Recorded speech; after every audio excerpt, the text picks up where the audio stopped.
Occult శాస్త్ర వీక్షకులకు నమస్కారం. మీ జాతకరీత్యా ఇప్పుడు గోచారంలో ఏలినాటి శని, అష్టమి శని లేదా అర్ధాష్టమి శని జరుగుతున్నదా? అయితే వాటి కష్టాల నుంచి బయటపడడానికి శనిదేవుని అనుగ్రహం ఎలా పొందాలో ఈ శని జయంతి సందర్భంగా తెలుసుకుందాం. జ్యేష్ఠ బహుళ అమావాస్య నాడు శనిదేవుడు జన్మించాడు.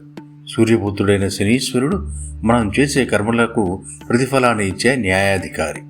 ఆయన ఇచ్చే కష్టాలు మనల్ని నాశనం చేయడానికి కాదు, మనలోని అహంకారాన్ని తొలగించి మనల్ని తీర్చిదిద్దడానికి. శనిదేవుడు కష్టపడేవారిని, క్రమశిక్షణతో ఉండేవారిని ఎప్పుడూ ఇబ్బంది పెట్టాడు. ఈరోజు మనం చేయవలసిన పనులు ఏమిటో తెలుసా? ఉదయాన్నే తలంటు స్నానం చేసి నువ్వుల నూనెతో దీపారాధన చేయాలి. శని అష్టోత్తరము లేదా శని వజ్ర పంజర కవచము పఠించాలి. నల్లని వస్త్రాలు, నువ్వులు లేదా గొడుగులు పేదలకు దానం చేయడం వల్ల శని దోషం తగ్గుతుంది.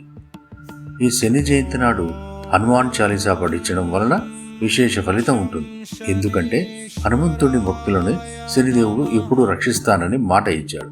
హనుమంతుని గొప్పతనాన్ని, శనిదేవుని న్యాయబుద్ధిని చాటి చెప్పే ఈ కథ ఒకటి ఆసక్తికరమైనది లోకనాండంలో ఉన్నది. శనిదేవుడు పేరు చెప్తేనే ముల్లోకాలు వణికిపోతాయి. కానీ అలాంటి శనీశ్వరుడు మన హనుమంతుడిని తాళలేక ఆయన శక్తి ముందు మోకరించాల్సిన పరిస్థితి వచ్చింది. ఈ శని జయంతి సందర్భంగా అసలు శనిదేవుడు హనుమంతుడిని ఎందుకు పట్టుకోలేకపోయాడో ఈ చిన్న కథలో మనం తెలుసుకుందాం.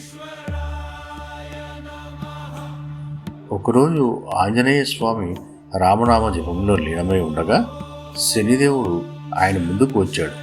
ఆంజనేయ, ఏలినాటి శని సందర్భంగా నేను అందరినీ పడుతూ ఉంటాను. ఆ విధంగానే నీ గ్రహచార రీత్యా ఇప్పుడు నిన్ను పట్టవలసిన సమయం వచ్చింది. నా ప్రభావం నుంచి ఎవరూ తప్పించుకోలేరు. నిన్ను కూడా నేను ఆవహించక తప్పదు అని అన్నాడు. దాన్ని హనుమంతుడు శాంతంగా నవ్వుతూ, సరే శనిదేవా, నీ కర్తవ్యం నువ్వు నెరవేర్చుకో, కానీ నన్ను కూడా నా కర్తవ్యం నెరవేర్చుకొని రామనామ ధ్యానంలో ఉన్నాను కాబట్టి నా శరీరంలో ఖాళీగా ఉన్న నా తలపై కూర్చో అని హనుమంతుడు అన్నాడు. శనిదేవుడు హనుమంతుడి తలపై కూర్చున్నాడు. అంతే, ఆంజనేయుడు తన రామనామ స్మరణ ఆపకుండా సప్త సముద్రముల మీదుగా తిరుగుతూ ఎక్కడెక్కడ రామనామ సంకీర్తనలు జరుగుతున్నాయో అక్కడక్కడ కొద్దిపాటి సమయము వారితో పాటుగా సంకీర్తనలలో పాల్గొని త్రికాల సంధ్యలు నెరవేర్చుతూ చివరిగా సాయంకాలం ముందు గంధమాదన పర్వతంపై వచ్చి రామనామ జపంలో తన్మయత్వం పొందుతున్న హనుమంతునితో కలిసి అలసిపోయిన శనీశ్వరుడు, ఆంజనేయ, నన్ను రక్షించు, నీ శక్తిని నేను తక్కువ అంచనా వేశాను, నన్ను విడిచిపెట్టు అని వేడు. అప్పుడు హనుమంతుడు, నన్ను నువ్వే కదా పట్టుకుంటానన్నావు అని నవ్వేసి శనిదేవుణ్ణి వేశాడు.